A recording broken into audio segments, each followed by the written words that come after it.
What if some women over 40 aren't single because they can't find a man? What if they've simply stopped auditioning men for a role that isn't currently vacant?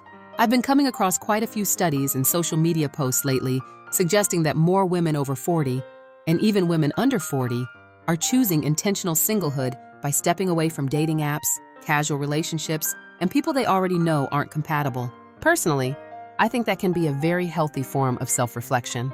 Sometimes stepping away gives you the clarity to recognize patterns, raise your standards, and figure out what you actually want. But could it become avoidance for some women?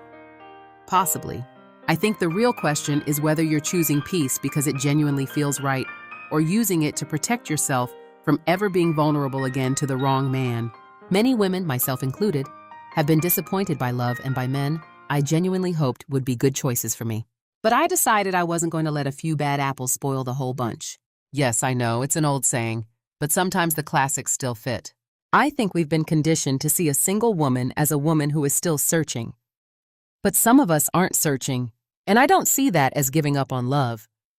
Sometimes it's finally choosing peace, especially after 40, because by this age, many of us have learned that chemistry is not compatibility, attention is not intention, and somebody wanting you doesn't automatically mean they deserve access to you.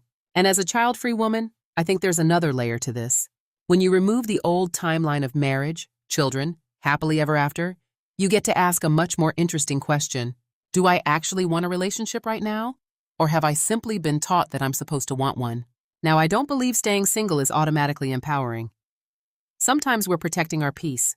Sometimes we're protecting an old wound and calling it peace. That requires some honest self-reflection. But taking a year, or even several years, away from dating doesn't automatically mean you're bitter, lonely, or afraid. Maybe you're building a life that feels so good that a relationship now has to compete with your peace. And frankly, that's some serious competition.